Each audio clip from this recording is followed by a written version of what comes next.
Good evening, and welcome back. Tonight, we journey into the ancient and mysterious realm of Greek mythology.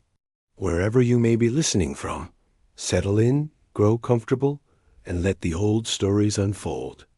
Before there was Olympus, before earth, sea, or sky, there was only chaos. Not chaos as we understand it today, not disorder or turmoil, but something older than words.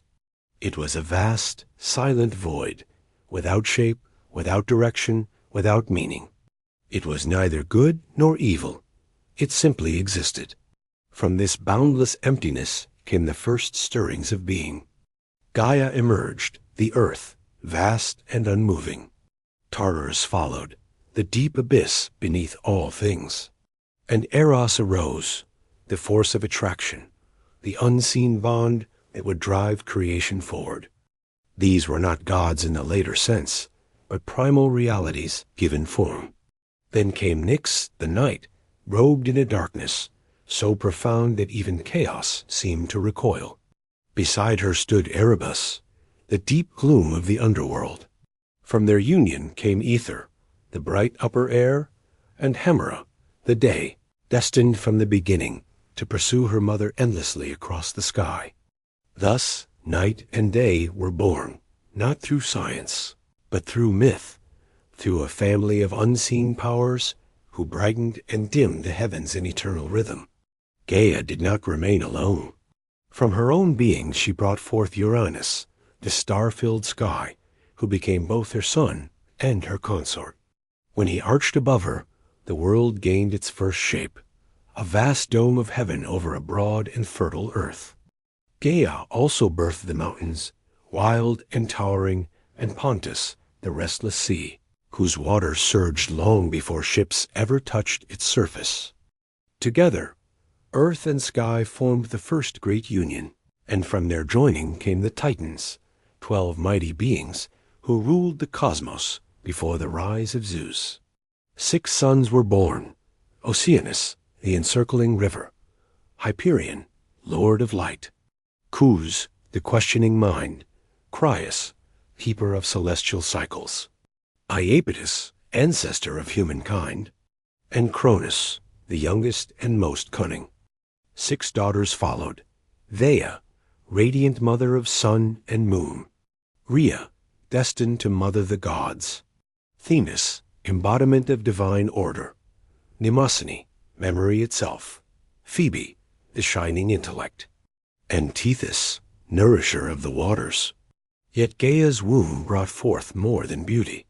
She bore the Cyclopes, Brontes, Sterops, and Arges, each with a single blazing eye at the center of the brow, mighty smiths of lightning and fire. Then came the Hecatonchires, the 100-handed ones, enormous beings with 50 heads and 100 arms, whose strength could shake the foundations of the world. Uranus, lord of the heavens, looked upon these monstrous children with fear and revulsion. Ashamed of their power, he forced them back into Gaia's depths and sealed them beneath the earth. Gaia groaned under the burden.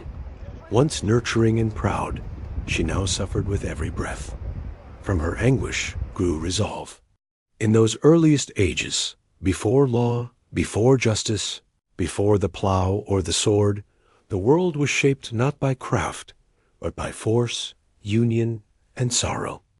The embrace of Gaia and Uranus was the first marriage of the cosmos, not witnessed, not blessed, but born of necessity. Night after night, the sky pressed down upon the earth, and from their union came both mighty offspring and deepening grief. For Uranus, though vast and proud, feared his children's strength. Seeing threat instead of wonder, he hid the Cyclopes and the 100-handed ones within Gaia's body once more, burying them where no light could reach. Gaia could endure no more. From her own substance she fashioned a weapon, not bronze or iron, for such metals were yet unknown, but a jagged sickle of flint, sharp as truth and unyielding as vengeance. She called upon her Titan sons. "Your father has wronged me," she said. "He has imprisoned your brothers. Who will help me?" One by one they recoiled in fear. Only Cronus, the youngest, patient and watchful, stepped forward. "I will," he said. "Give me the blade." Gaia laid her trap. When Uranus descended in darkness, as he always had, Cronus sprang from hiding and struck. The sky shook with Uranus's cry as the sickle severed his power. Cronus cast the severed flesh into the sea, and from the crimson foam rose a being of astonishing beauty, irresistible and terrible alike. From the waves emerged Aphrodite, goddess of love and desire, who would one day topple kings and ignite wars. She came ashore upon Cyprus, radiant and serene, untouched by the violence of her birth. From the drops of divine blood that struck the earth arose the Erinyes, the furies of vengeance, the giants destined to challenge the gods, and the Malaya, ash-tree nymphs who guarded the wild places of the world. Wounded and dethroned, Uranus withdrew into the heavens. Before departing, he spoke a final warning. "As I was overthrown by my son, so shall he be overthrown by his own." It was not merely a curse, but a truth already whispered by Gaia, and Cronus heard it well, as he claimed the throne of the sky. From the instant Cronus seized the throne, a shadow settled over his triumph. His father's final warning echoed within him, persistent as a pulse. Thus ended the reign of Uranus, first sovereign of the cosmos, and began the dominion of the Titans. Yet even as the new age dawned, the next upheaval stirred within the womb of time. With Uranus cast down, the heavens no longer pressed so heavily upon the earth, and the world seemed to draw its first free breath. The Titans stood unburdened beneath the sky, and Cronus, youngest, most calculating among them, claimed authority over all. He was not a tyrant of chaos, nor openly cruel, yet he ruled with vigilance and suspicion. The sickle that had ended his father's power vanished from sight, hidden away in earth or sea, its memory lingering like a buried guilt. He had freed his mother from torment and his siblings from confinement. Yet the prophecy that had driven his rebellion now haunted his rule, that he too would fall to his own child. As king, Cronus took Rhea, his sister. As queen, a figure of quiet strength and deep understanding, though her name would one day be entwined with grief. Together, they presided over what later poets would call a golden age. Mortals, newly come into being, lived without toil or sorrow. Winter did not bite, war was unknown, and the earth yielded fruit freely. No walls divided cities, no armies marched, and justice moved unseen among humankind. But peace rarely endures. In time, Rhea bore children. With each birth, Cronus remembered the curse. He did not hesitate. As each newborn was placed in his arms, Hestia, Demeter, Hera, Hades, Poseidon, he swallowed them whole. No cry lingered, no cradle remained. They vanished into his belly like seeds buried beneath winter soil. He claimed necessity. He spoke of preserving the throne. Rhea wept, powerless to defy him. 5 times she bore life. 5 times she lost her children to fear disguised as destiny. When she conceived again, she resolved to resist. Fleeing to the island of Crete, where mountains rise into cloud and caves descend into shadow, she bore her youngest son in secret, Zeus. From the moment of his birth, he seemed marked by fate. His cry stirred the trees. His eyes opened with fierce awareness. When he grasped his mother's finger, his grip held the certainty of destiny itself. To deceive Cronus, Rhea wrapped a stone in swaddling cloth and presented it as the child. He swallowed it without suspicion, believing danger ended. Meanwhile, beneath Mount Ida, Zeus was hidden and nurtured. The Curetes clashed shields and danced in armor to drown his cries, and the divine goat Amalthea fed him milk that granted strength beyond mortal measure. As the child grew, so too did the storm that would one day reshape the world. Far below, within Cronus's body, 5 divine children stirred in darkness. And far away, A hidden sun watched the stars and waited. Within the secret folds of Mount Ida, Zeus grew into youth. He learned not from scrolls, but from wind through pine, from stone and silence, and from the guarded stories whispered beside nighttime fires. He drank from Amalthea, and from her broken horn came the cornucopia, symbol of inexhaustible bounty. When she died, Zeus honored her by placing her among the stars. Yet solitude was never his destiny. Prophecy ran in his blood, and rebellion rested in his bones. Gaia herself stirred once more, remembering the suffering of her imprisoned children, the Cyclopes and the 100-handed ones buried in Tartarus. Her vengeance had not ended with Uranus. It had only waited. She spoke to Zeus in dreams and guided him in waking steps. First she led him to Metis, embodiment of wisdom and foresight. With Metis' counsel, Zeus devised a plan, for strength alone could not overthrow a king of Titans. Disguised, Zeus returned to his father's court and offered Cronus a potion mixed in wine, sweet, heavy, and deceiving. The drink churned the Titan's insides, and with a violent convulsion, he disgorged the children he had swallowed.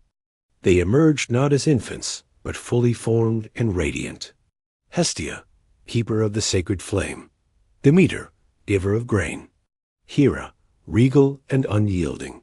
Hades, lord of the unseen realm. Poseidon, master of the sea. For the first time, the 6 siblings stood united. But Cronus was not alone. The Titans rallied to him at Mount Othrys, ancient seat of power. Oceanus remained apart, but Cus, Crius, Hyperion, and Iapetus took arms. Thus began the Titanomachi, the war between Titans and Olympians.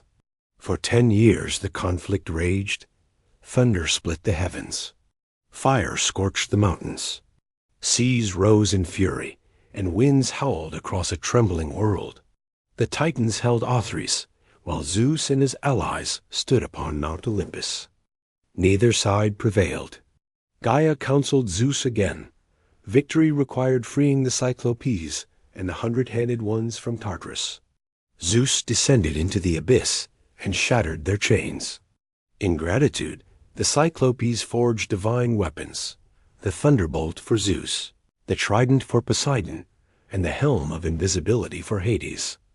The 100-handed ones hurled mountains like stones, their fury turning the tide of war. At last the Titans fell. Zeus did not destroy them. He cast them into Tartarus, bound behind bronze gates guarded by their former prisoners. Only a few escaped this fate, Prometheus and Epimetheus and Themis, who foresaw the justice of the new order. Thus ended the age of the Titans. When the war ended, the world lay scarred, yet healing. Zeus claimed the heavens not by birthright alone, but through strength, wisdom, and fate fulfilled. Yet mindful of past rivalries, he did not claim all power. With Poseidon and Hades, he cast sacred lots to divide the cosmos. To Zeus fell the sky, dominion over storm, thunder, and cloud. To Poseidon fell the sea, restless, deep, and mysterious. To Hades fell the underworld, realm of the dead and hidden wealth. The earth remained shared ground between gods and mortals alike. Thus order emerged, sky, sea, and underworld. Upon Mount Olympus, Zeus gathered the gods, Hera, Demeter, Hestia, Athena, Apollo, Artemis, Ares, Hermes, Hephaestus, and Aphrodite, and a new age began, the age of Olympus. Yet even with the cosmos divided and thrones established, the world would not remain still. Gods were not free from pride or passion, and mortals, rising across the lands, would bring new stories, new conflicts, and new sorrows. The heavens had been won, but peace is never simple when gods hold power. The court of Olympus resembled no earthly kingdom. No paved roads climbed toward its heights, no guard stood watch at its gates, and no herald announced arrivals. The gods required no walls. The air itself marked their boundary, a height beyond mortal breath. Olympian heights knew no storm, no winter, no decay. Their halls seemed carved from marble and mist, their vaults lit by starlight, their corridors wide enough for wandering winds. Here the gods appeared not as omens or distant voices, but in full presence, radiant, formidable, and more vividly alive than any being below. At the summit stood Zeus, king of gods and mortals, seated upon a throne shaped by thunder. His rule rested not merely on strength, though none could rival it, but upon fate fulfilled and the memory of war. His voice rolled like distant storm clouds. His gaze pierced beyond mist and time. In his hand he bore the thunderbolt, gift of the Cyclopes, a sign of judgment swift and absolute. Yet he did not rule alone. Beside him sat Hera, not only consort but sovereign queen. She presided over marriage, childbirth, and royal authority, and embodied the quiet, enduring fury of a wronged woman. Proud and unyielding, she remembered every insult, and her jealous wrath would shape the destinies of gods and mortals alike. Her crown was not bestowed lightly. It was forged through betrayal and sealed by the sacred vows of Olympus. Demeter followed, goddess of grain and growth. Where her feet touched earth, soil softened and seeds awakened. Harvest and abundance followed in her presence. Without her, fields lay barren. She seldom lingered among marble halls, preferring the mortal world below, where farmers and mothers whispered her name at dawn. Then came Hestia, keeper of the hearth, firstborn of Cronus and Rhea, last returned from her father's belly. She sought no grand temples or heroic Thales. Instead, she tended the eternal flame at Olympus's heart, and watched over every household fire on earth. Quiet and constant, her power endured wherever warmth and home were found. A new generation followed. Athena was foremost among them, born not of womb but of wisdom. When Zeus swallowed Metis, fearing a child destined to surpass him, he believed that danger ended. Yet Metis endured within him, shaping knowledge in silence. One day Zeus cried out in agony, and from his cleft skull sprang Athena, fully grown, armored in bronze, spear in hand, eyes sharp as flint. She became goddess of wisdom, strategy, and just warfare, disciplined, austere, and unyielding. Next came the twins Apollo and Artemis, children of Leto, who wandered long seeking refuge from Hera's wrath. At last the floating island of Delos sheltered her. There Apollo was born, radiant lord of light, prophecy, music, and healing, and Artemis, swift and silver, goddess of the hunt, wilderness, and moonlit silence. Together they embodied a new divine vitality, closely bound to mortal life. Ares followed, god of war's fury, strength without discipline, rage without restraint. Though feared, he was seldom loved. War trailed him like a shadow, yet he was often overcome by strategy and restraint. In contrast stood Hephaestus, lame god of the forge and master of craft. Cast from Olympus or born of Hera alone, both Thales endure, he found solace in flame and metal. From his hands came armor, palaces, and self-moving wonders. Though misshapen, he was indispensable. Aphrodite, born from sea foam around the severed essence of Uranus, rose from the waters near Cyprus. She embodied beauty, desire, and ruin alike. Love and jealousy followed wherever she walked. Even Zeus did not command her fully. Last among this early circle came Hermes, trickster and herald, son of Zeus and the nymph Maia.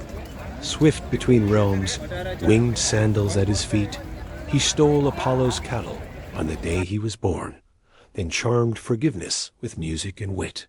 Messenger, guide of souls, patron of travelers and thieves. Where Hermes moved, boundaries dissolved. This was the Olympian court, not saints, but forces, radiant, flawed, immense.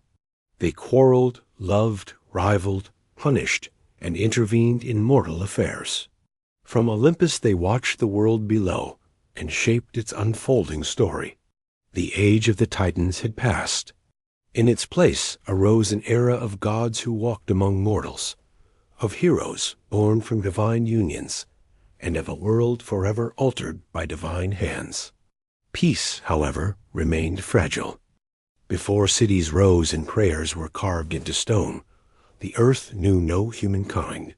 Forests spread wide, beasts roamed freely, and mountains stood in silent watch. The gods ruled alone.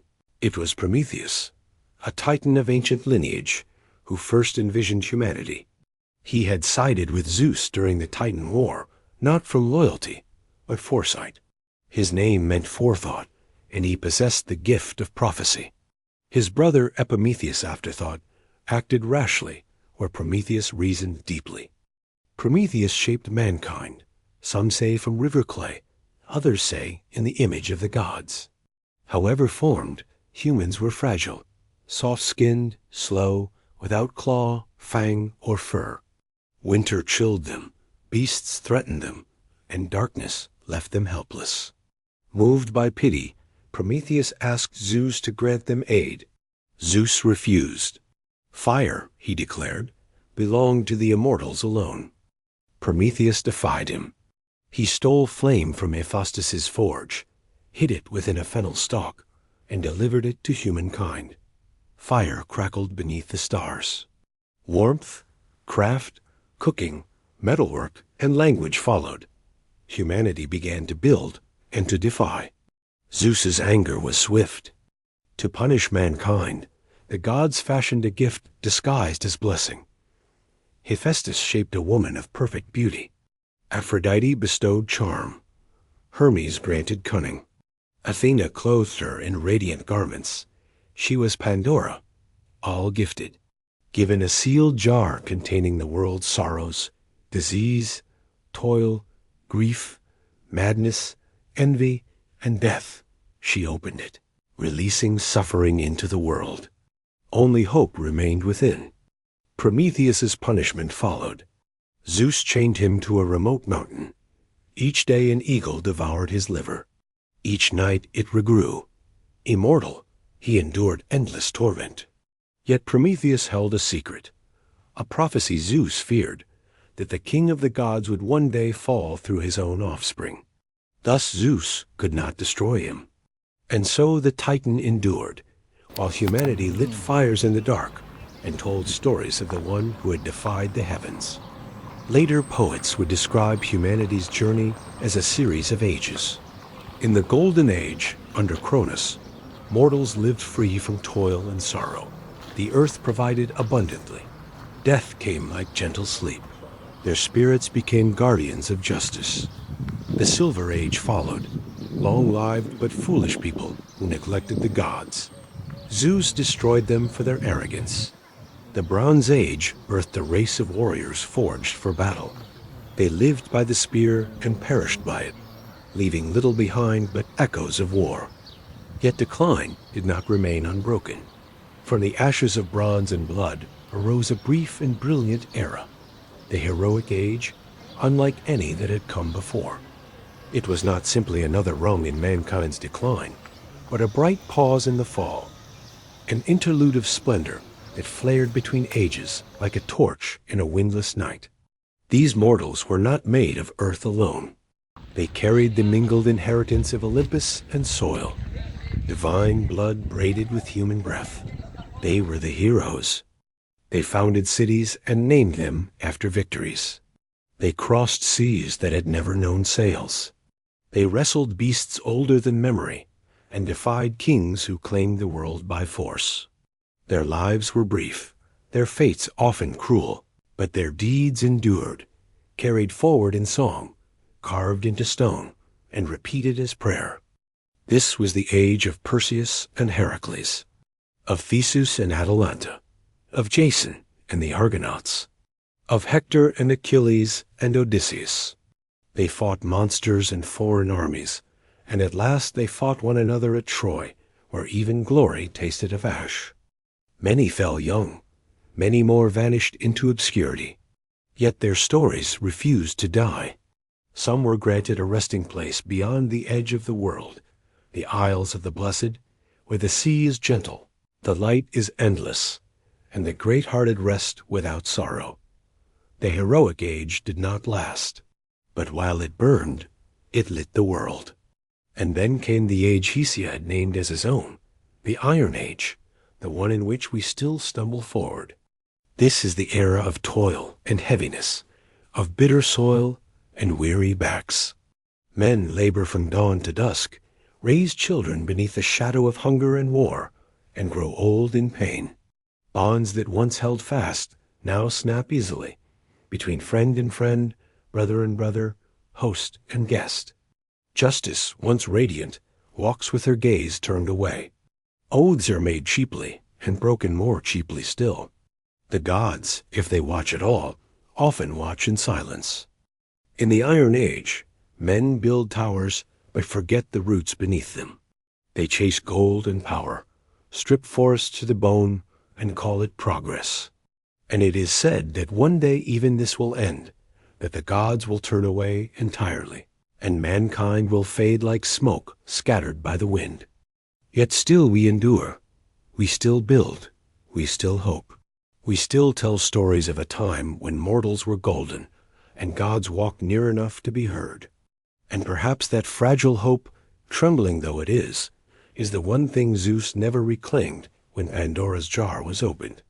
In the dimming space between the reign of gods and the struggle of men, there arose a generation unlike any before or after, the heroes, marked by impossible gifts and impossible burdens. Among the first and most celebrated was Perseus, monster slayer, rescuer, founder of kings, and the bloodroot of future legends. His story begins, as so many do, not with a sword, but with fear. Danae was princess of Argos, daughter of King Acrisius. An oracle warned the king that his daughter would bear a son fated to kill him. And Acrisius, like many rulers faced with prophecy, tried to outwit what cannot be outwitted. He sealed Danae away in a chamber of bronze, buried deep and guarded against men, time, and chance itself. But no lock is made for a god. Zeus entered as golden rain, slipping through what stone cannot seal, and Danae conceived. When Acrisius discovered the child, he dared not commit open murder and invite divine wrath. So he chose cowardice disguised as fate.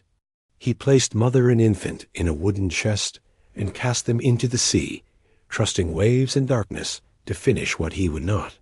But the sea does not obey fear. The chest drifted to the island of Seriphos, where a fisherman named Dictys found it and carried it to safety. He sheltered Danae, raised Perseus, and watched the boy grow into a young man with storm-bright eyes and a posture that hinted at royalty. Peace, however, rarely follows those born under prophecy. Polydex, king of Seriphos, desired Danae. Perseus stood between them, not as a boy, but as a shield made human. Unable to strike the sun without dishonor, Polydex chose a subtler blade. He proclaimed a grand marriage and demanded gifts from every man on the island. Perseus, with neither wealth nor horses, boasted he would bring something greater. The head of Medusa, he declared, the mortal Gorgon whose gaze turned flesh to stone. It was a cruel sentence disguised as a challenge. Polydex expected Perseus to vanish into death and legend. Medusa was one of 3 Gorgon sisters, winged, ancient, and terrible.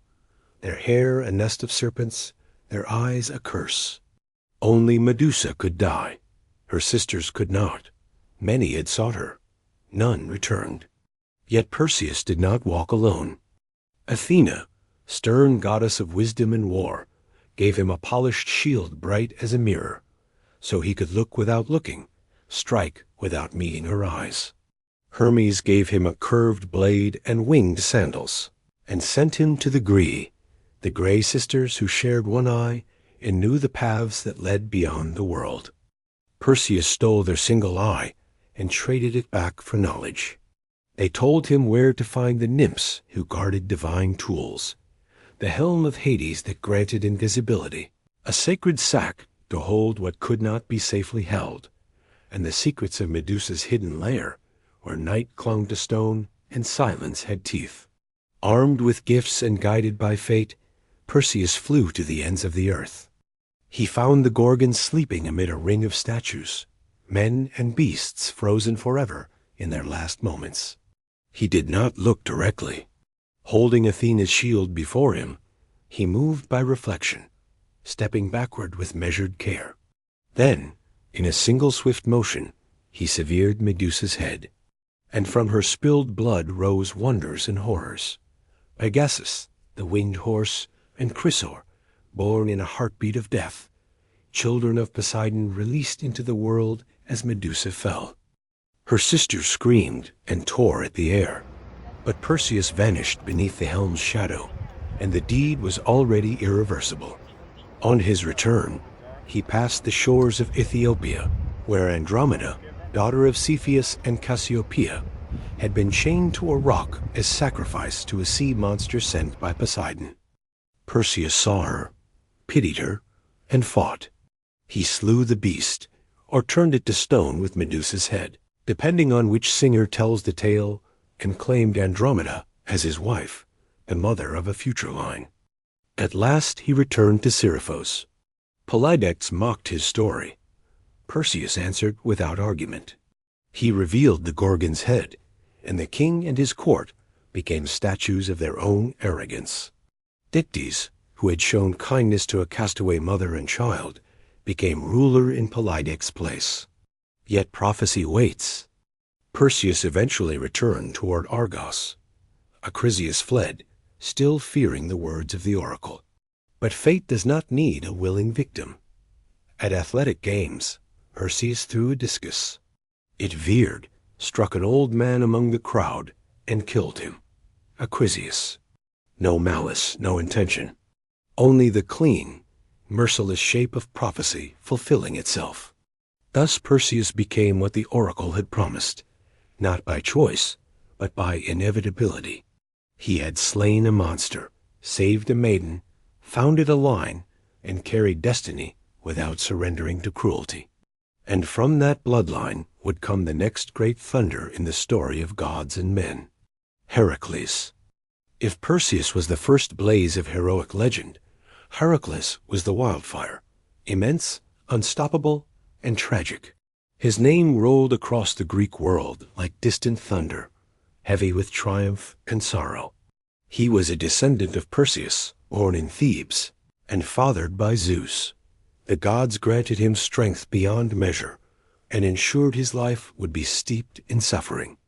Zeus desired Alcmene, wife of Amphitryon, and took her in disguise. The night stretched unnaturally long beneath the god's will. From that union came Heracles, while a mortal twin, Iphicles, came from Amphitryon. Hera watched. She always watched. Still in the cradle, Heracles was tested. Hera sent serpents to strangle him in his sleep. The infant seized them, one in each fist, and crushed them before anyone could scream. From that moment, the child's destiny announced itself. As he grew, he trained in the arts of a noble, wrestling, archery, chariot driving, and music. Yet something in him remained untamed, a ferocity that no tutor could smooth away. Manhood brought him love, and then ruin.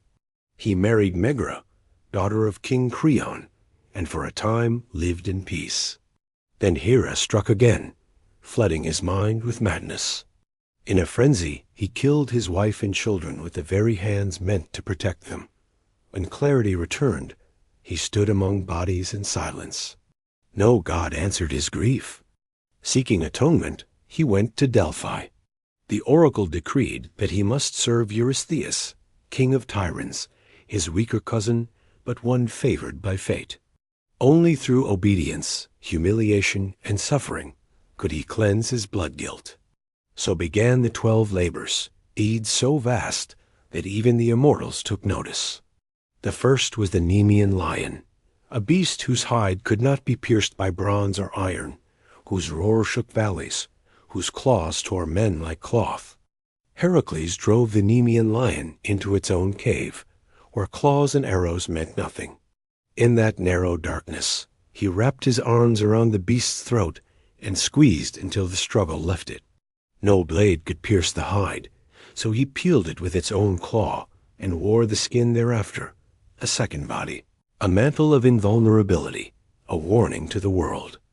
The second labor carried him into the sick air of Lerna, where the Hydra nested in the swamps. 9 heads, and with each one severed, 2 would rise in its place. Heracles fought knee-deep in mud and poison, while his nephew Iolaus stood close, torch in hand. Each time a head fell, Iolaus seared the stump, sealing the wound so it could not bloom again. When only the immortal head remained, Heracles crushed it and buried it under stone. From the creature's venom he drew a darker gift. He dipped his arrows in that death, and their wounds would not forgive. The third labor demanded restraint rather than slaughter.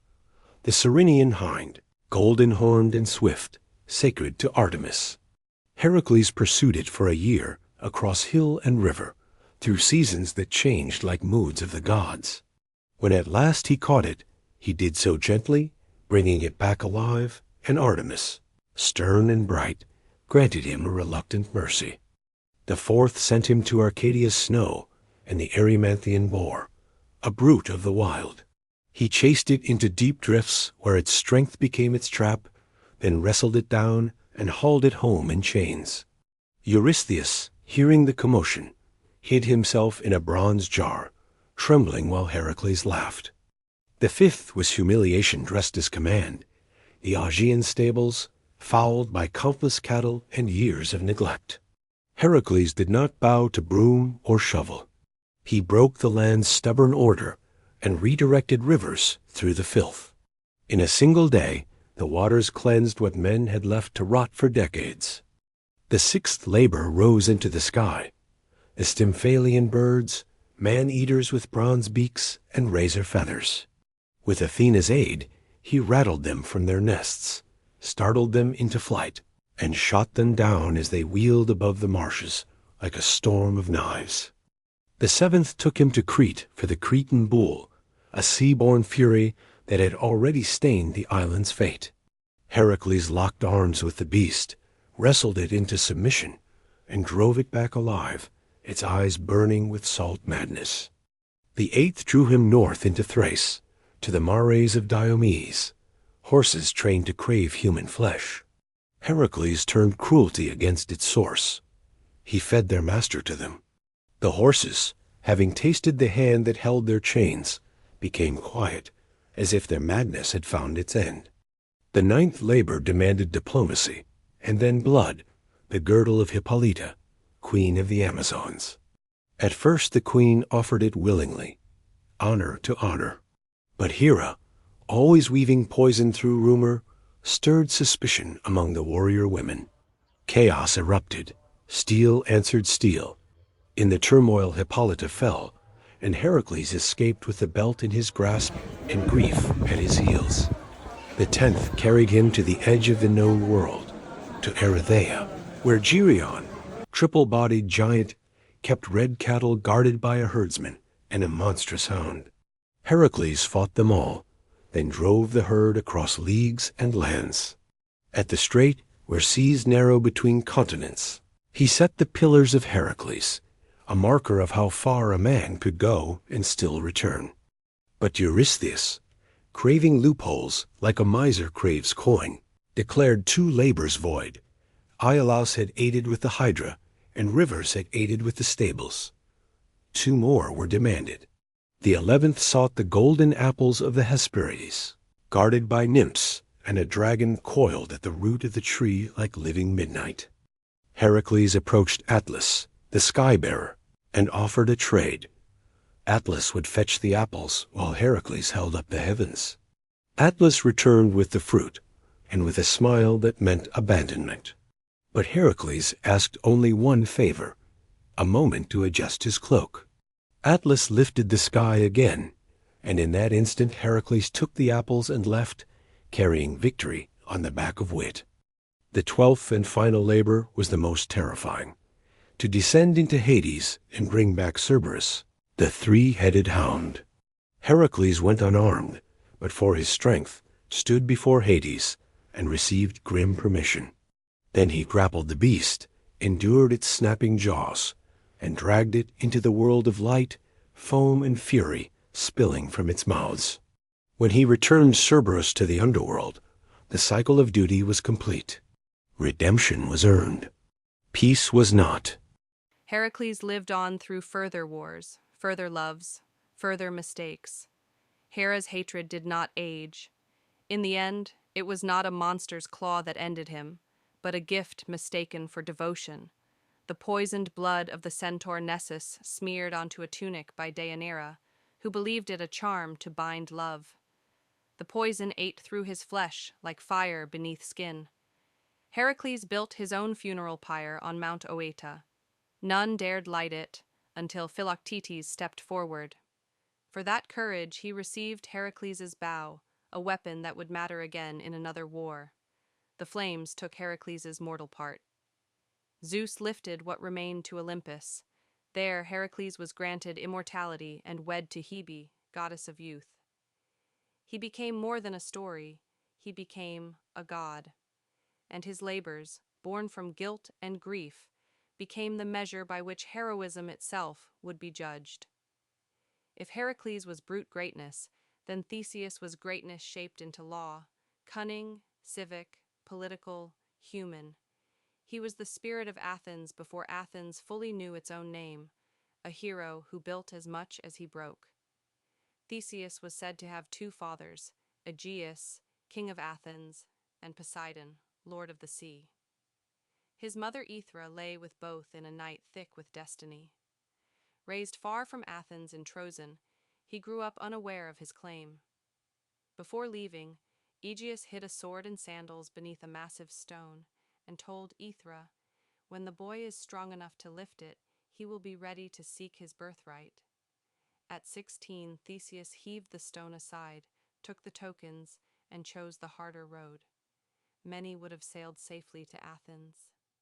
Theseus walked the land route, where monsters wore human faces and cruelty ruled the roads. He met Periphetes the club-bearer and took his weapon. He killed Sinis, the pine-bender who tore travelers in two. He humbled Siren, who demanded foot-washing before kicking strangers to their deaths. He out-wrestled Cercyon.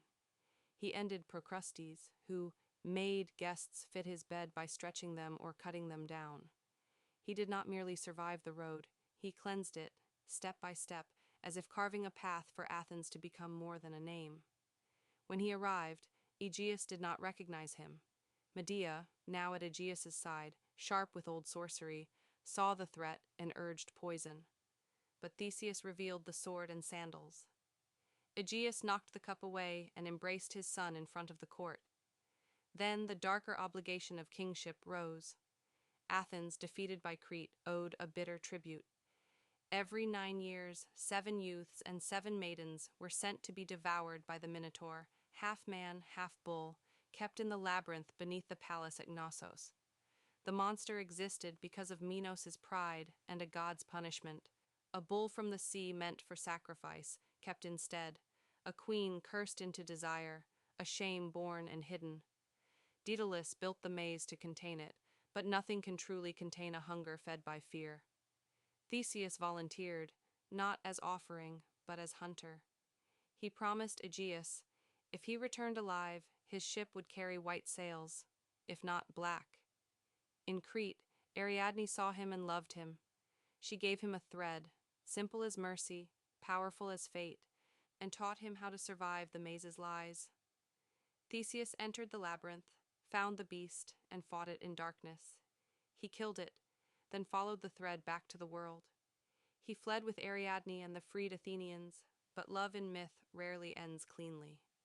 On Naxos, Ariadne was left behind, by accident, by fear, or by choice, depending on the teller. Some say Dionysus claimed her. Some say Theseus could not risk what a Cretan queen might mean for an Athenian throne. On the way home, grief or forgetfulness stole the promised sign. The black sails remained. From Athens' cliffs, Aegeus saw the dark horizon and believed his son dead.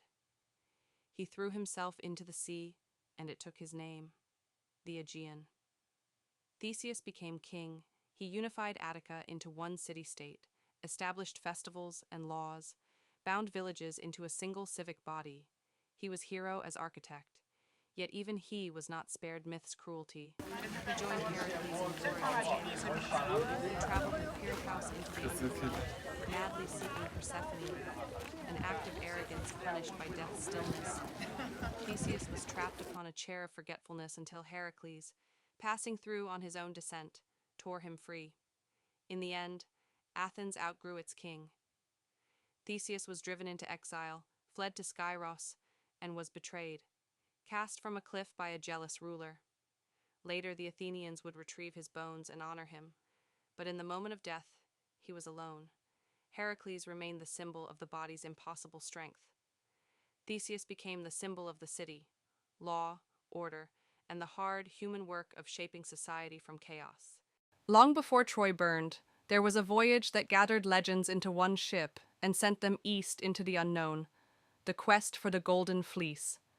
Jason's tale began in Iolcus, where his father's throne had been stolen by Peleus, a man who believed power was its own justification.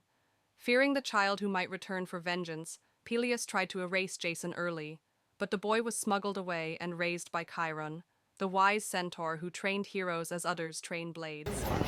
Jason returned as a man, marked by an omen. Crossing the river Anaros, he lost one sandal while carrying an old woman through the current. The woman was Hera in disguise, testing whether he possessed mercy as well as ambition. When Jason entered Iolcus, Peleus paled. The oracle had warned him, "Beware the man with one sandal." Jason did not raise a sword. He demanded his birthright. Peleus, too clever to kill him openly, offered a task meant to be a death sentence: retrieve the golden fleece from Colchis at the far edge of the world, where King Aeates, son of Helios, kept it nailed to a sacred tree and guarded by a sleepless dragon. Jason accepted. He summoned heroes, and they came, each chasing glory, each carrying their own shadow.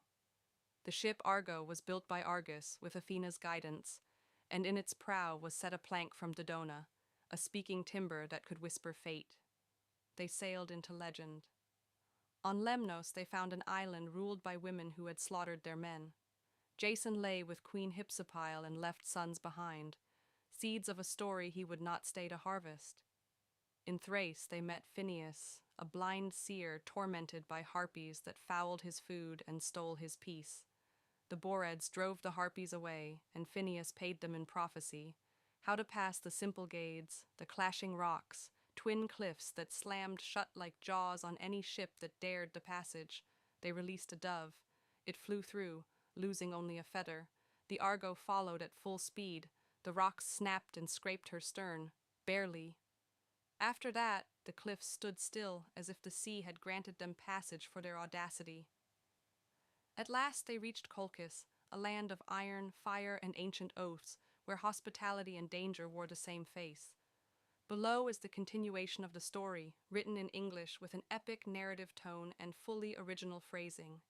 Colchis lay at the edge of the known world, where iron-dark rivers cut through shadowed valleys, and the wind carried the scent of smoke and forge fire.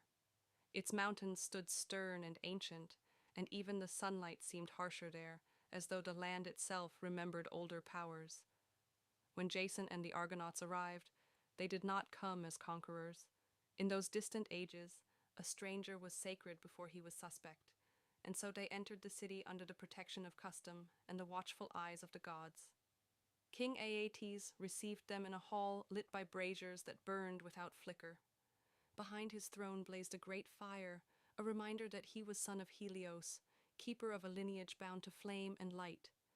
He listened in silence as Jason spoke of his claim and of the golden fleece, the radiant hide nailed to an ancient oak in a sacred grove, guarded by a sleepless serpent whose coils never loosened. Aeates did not refuse him outright. Instead, he offered a bargain shaped like doom.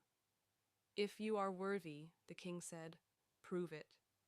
Jason was ordered to yoke 2 bulls with hooves of bronze and breath of fire, beasts that grazed on iron and scorched the earth where they trod. He was to plow a field sacred to Ares, sow it with dragon's teeth, and defeat the warriors that would spring from the soil. It was a task meant not to be completed, but to be witnessed. Yet that night, in the quiet between torches, another fate stirred. Medea, daughter of Aeetes, priestess of Hecate and mistress of hidden arts, saw Jason and felt a pull of something stronger than loyalty, stronger than fear. Whether it was love, divine manipulation, or the whisper of destiny, even she could not say. But she knew the trials of loyalty, so she chose betrayal, came to him beneath the cover of darkness, and offered aid. In her hands she carried a salve brewed from roots that drank moonlight and herbs that grew where shadows never lifted. If he anointed his body and shield, the fire of the bulls would not consume him. Jason accepted. At dawn he entered the field. The bronze-hoofed bulls thundered forward, flames spilling from their nostrils. Yet the fire parted around him like wind around stone. He seized the beasts by horn and strength, forced them beneath the yoke, and drove the plow through the war god's soil. Then he cast the dragon's teeth. From the furrows rose armed warriors, bronze flashing, shields lifted, blades hungry. Remembering Medea's counsel, Jason hurled a stone into their midst. Confused, they turned upon one another, each believing the next had struck first. In moments, the field fell silent. Littered with the dead. Ates watched, and his silence hardened. That night he resolved. Jason would never leave Colchis alive, but Medea had crossed the line from daughter to exile.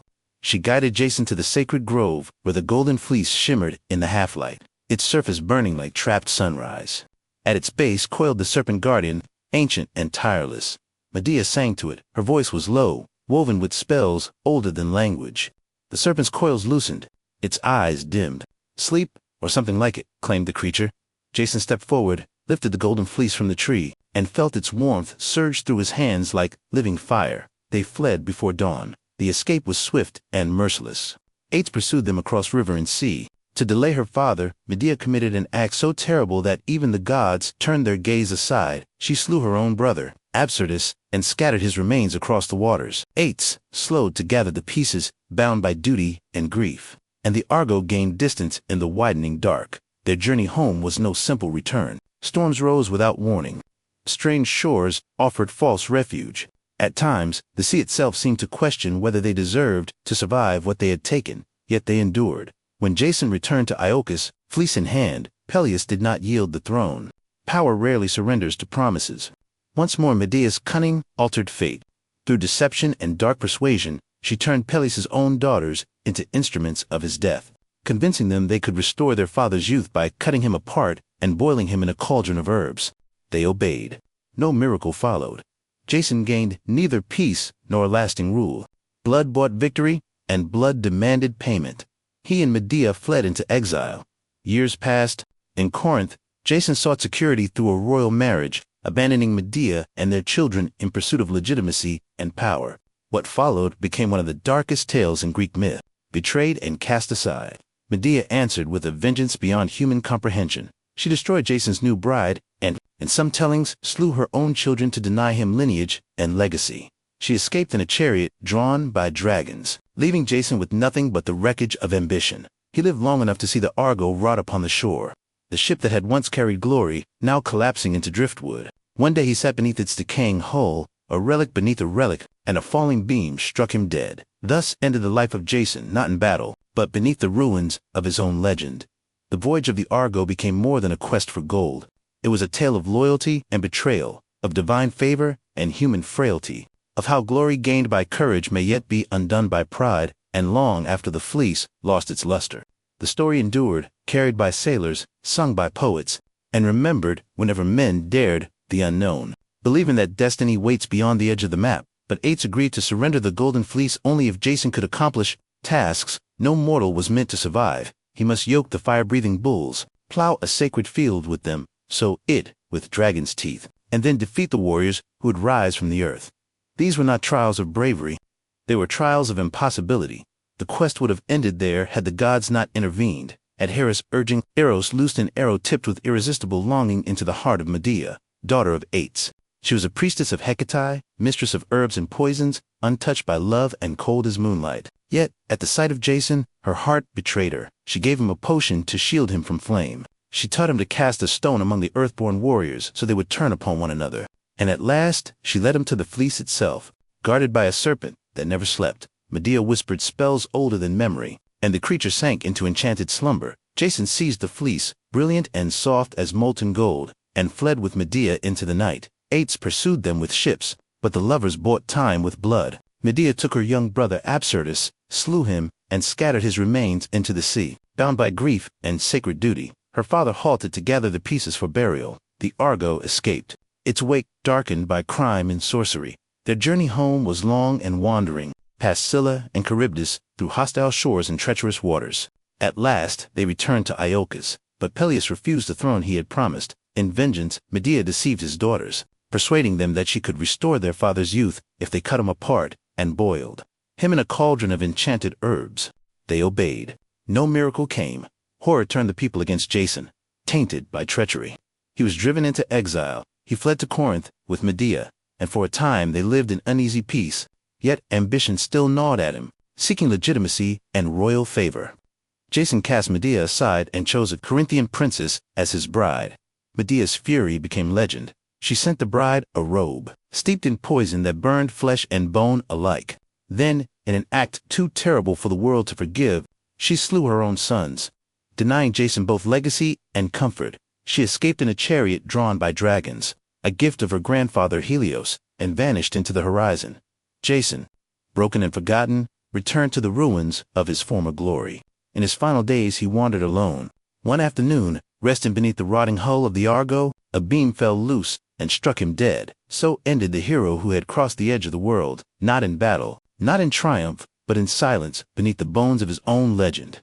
Asterisk, yet the tale endured. In the quest for the fleece, in the gathering of heroes, in love turned ruinous and ambition undone, Greece found one of its most enduring myths, the promise and the price of greatness. Few bloodlines in Greek myth are more haunted than the royal house of Thebes, where other heroes battled monsters or sought distant crowns. The kings of Thebes warred against fate itself and against their own blood. Even the city's founding was steeped in omen and unrest. The story begins with Cadmus, a Phoenician prince and brother of Europa, who set out to find his sister after Zeus carried her away in the form of a white bull. When he failed, Cadmus sought guidance from the oracle at Delphi. He was told to abandon the search and follow a cow until it lay down. There, he would found a city. He obeyed, but when his companions went to draw water from a nearby spring, they were slain by a great serpent sacred to Ares. Cadmus killed the beast and, at Athena's command, sowed its teeth into the earth. From the soil sprang armed warriors, the sown men. They fell upon one another in savage confusion until only 5 survived. These 5 became the noble houses of Thebes and Cadmus, their king. Yet slaying Ares' serpent demanded penance. Cadmus served the war god for 8 years. He later married Harmonia, daughter of Ares and Aphrodite, and the gods themselves attended their wedding. Among the gifts was a necklace forged by Hephaestus, a thing of terrible beauty that would bring ruin to all who possessed it. Thus the doom of Thebes began not with hatred, but with celebration. Generations passed, and Cadmus' daughters met dreadful fates. Ino went mad and cast her child into the sea. Actaeon, son of Otanu, was torn apart by his own hounds after glimpsing Artemis bathing. Semele, beloved of Zeus, perished in divine fire after Hera tricked her into demanding he reveal his true form. Agave, driven into Dionysian frenzy, tore her own son Pentheus limb from limb, believing him a beast. Yet the greatest tragedy would come through Leia, a descendant of Cadmus. An oracle warned him, if he had a son, that child would kill him and marry his mother. He had a son, asterisk, terrified. Laius ordered the infant's ankles pierced and bound, then commanded that he be abandoned on Mount Sith, but pity intervened. The child passed from servant to shepherd, and from shepherd to the childless king and queen of Corinth, Polybus and Merope. They named him Oedipus, swollen foot. He grew clever, proud, and restless. Rumors of his birth stirred doubt, and he journeyed to Delphi seeking truth. Instead, he received the same prophecy. He would kill his father and marry his mother, horrified, believing Polybus and Merope to be his parents. He fled Corinth, running straight toward fate. At a crossroads, he met an older nobleman and his retinue. Words sharpened into anger. Anger became violence. Oedipus slew them all. The man was Laius. He continued to Thebes, where the Sphinx devoured all who failed her riddle. What walks on 4 legs in the morning, 2 at noon, and 3 in the evening? Man. Oedipus answered. The Sphinx destroyed herself. Thebes rejoiced. The savior was crowned king and given the widowed queen, Jocasta, as his bride. Years passed. They had children. Then plague fell upon Thebes. The oracle declared the land was cursed by unpunished blood. Truth unraveled slowly. The crossroads, the scars upon his feet, the shepherd's testimony, the blind prophet Tiresias, naming him both son and husband. Jocasta hanged herself. Oedipus took her brooches and drove them into his own eyes. Blind, broken, he begged for exile and wandered the earth, guided only by his daughter, Antigone. At Colonus he found refuge. There he died, swallowed by the earth, his grave hidden by the gods. But the curse endured. His sons, Eteocles and Polynices, killed one another in war at the city gates. Antigone defied the king to bury her brother and was entombed alive. Madness and death consumed the royal house. The tale of Oedipus is not a story of monsters slain, but a fate fulfilled of a man who sought truth and was destroyed by it. Of all wars fought upon mortal soil, none would echo louder than the war waged for a woman's face. It began at a wedding. All the gods were invited to the marriage of Peleus and Thetis, all except Eris, goddess of discord. In anger she cast into the feast a golden apple inscribed with the words, "To the fairest." Hera, Athena, and Aphrodite claimed it. To settle the dispute, they turned to Paris, prince of Troy, raised in exile after prophecy foretold. He would destroy his own city. Each goddess offered a bribe. Hera promised dominion over kings. Athena promised wisdom and victory in war. Aphrodite promised the love of the most beautiful woman in the world. Paris chose love. Thus, Helen of Sparta was marked. She had many suitors, and her father, Tyndareus, bound them by oath. Whoever won her hand, all others would defend the marriage and punish any who violated it. Menelaus won her, but when Paris came as a guest and departed with Helen, whether by seduction or abduction, the oath awakened. Menelaus called upon the kings of Greece, and the greatest war of myth began. Below is a refined and fully original continuation of your narrative in clear epic English. The mythic tone and storytelling cadence are preserved while the language is corrected, structured, and made consistent with classical tradition. Menelaus invoked the oath, and those who had sworn it came: Odysseus of Ithaca, cunning and reluctant; Nestor of Pylos, aged and wise; Ajax, the greater, son of Telamon, vast and unyielding; Ajax, the lesser, swift and ruthless; Diomedes of Argos, fierce and eager for battle; Idomeneus of Crete, steadfast and disciplined. From every corner of Hellas they gathered, kings, princes, and warlords, bound not only by honor but by the weight of their own reputations. To try to evade the call, Odysseus feigned madness, sowing salt into his fields as though reason had abandoned him. Yet an envoy placed his infant son before the plow, and Odysseus turned aside rather than harm the child. His sanity was revealed. Achilles, son of Thetis, had been hidden by his mother on the island of Cyrus among the daughters of King Lycomedes, clothed in silks to conceal him from a fate she foresaw. But Odysseus uncovered him. He laid jewels and weapons before the maidens. When a trumpet sounded and danger was feigned, Achilles alone reached for the spear. The boy chose war. They assembled at Alus, 1,000 ships, bronze flashing, sails dark as storm clouds. But the winds did not come. The fleet lay motionless, and the men grew restless. The seer Calchas declared that Artemis had been offended, whether by boast or by slain stag, and that only a great sacrifice would appease her. The name he spoke was Athena, daughter of Agamemnon. Stories differ. Some tell of deceit, of a false promise of marriage to Achilles, of her mother, Clytemnestra's grief.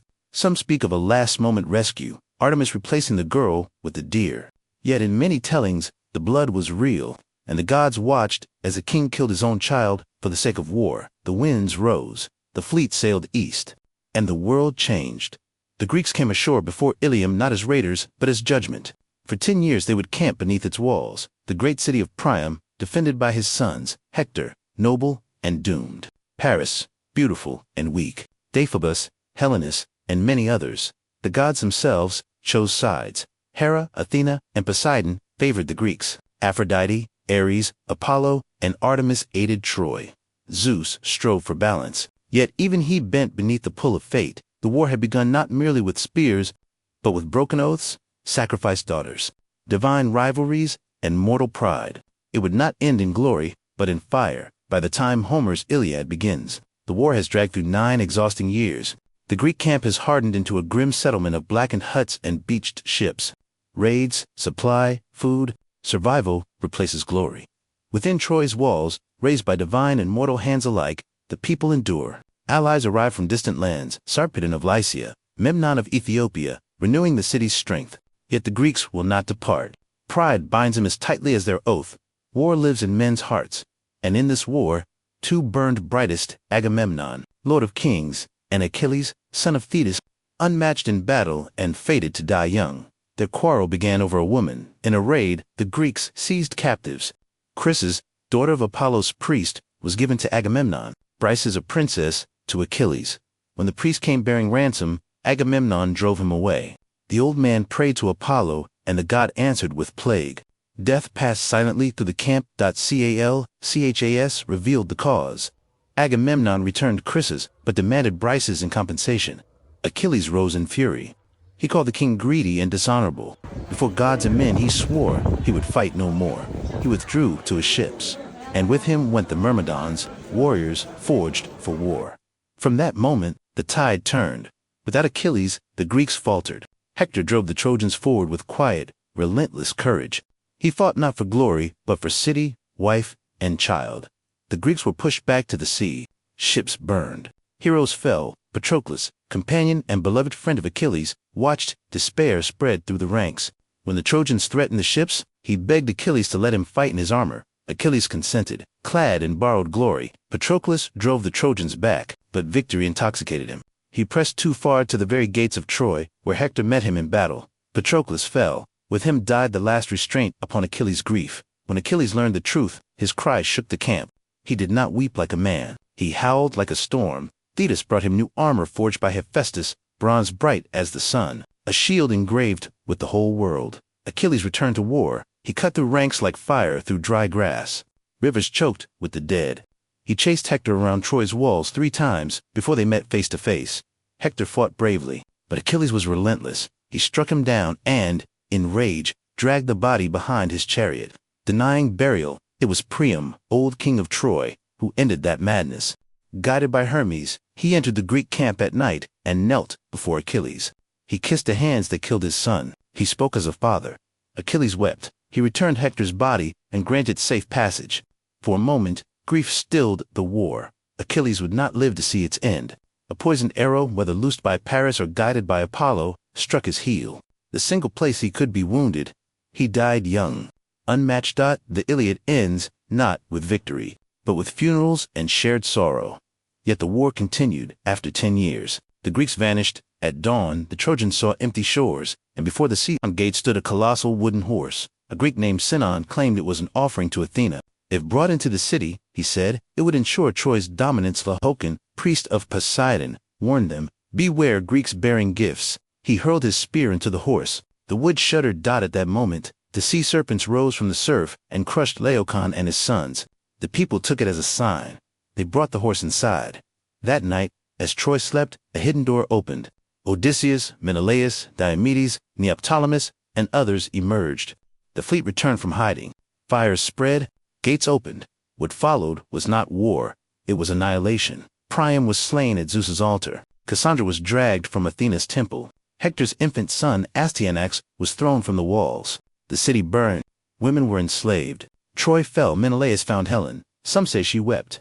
Some say she stood unashamed. He lowered his sword and took her home. Dawn rose over ashes. Victory did not bring peace. Ajax, the lesser, drowned for violating Athena's temple. Agamemnon was murdered by Clytemnestra and Odysseus wandered for 10 years more. Others vanished into exile and obscurity. Only Aeneas escaped, carrying his father and leading his son westward. From his line, the Romans would rise a new empire. The fall of Troy ended the heroic age, an age when gods walked beside.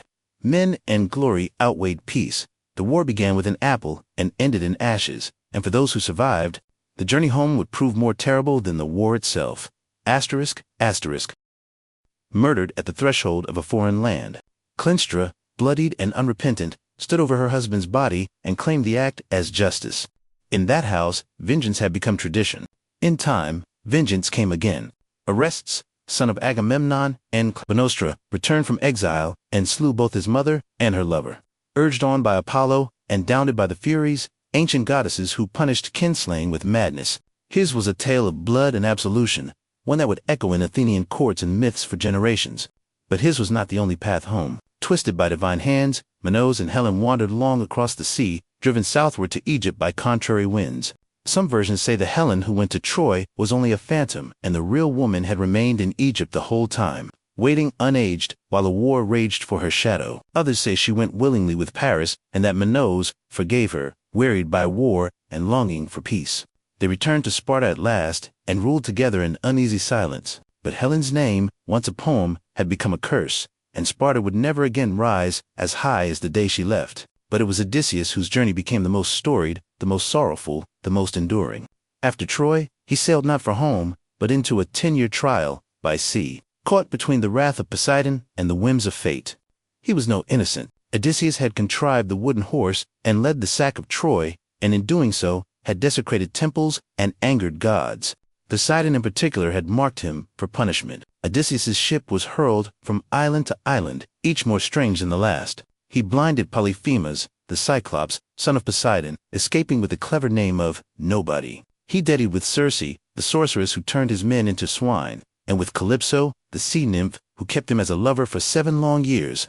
He journeyed to the edge of the underworld, spoke with the dead, and heard the song of the sirens tied to the mast, while his crew rowed with ears plugged by wax. He sailed between Scylla and Charybdis, lost all his men to storm and folly, and at last washed ashore, alone on the island of the Phaeacians, who, moved by his tale, gave him a ship and safe passage. At last he returned to Ithaca in rags and silence, his beard long, his eyes cold.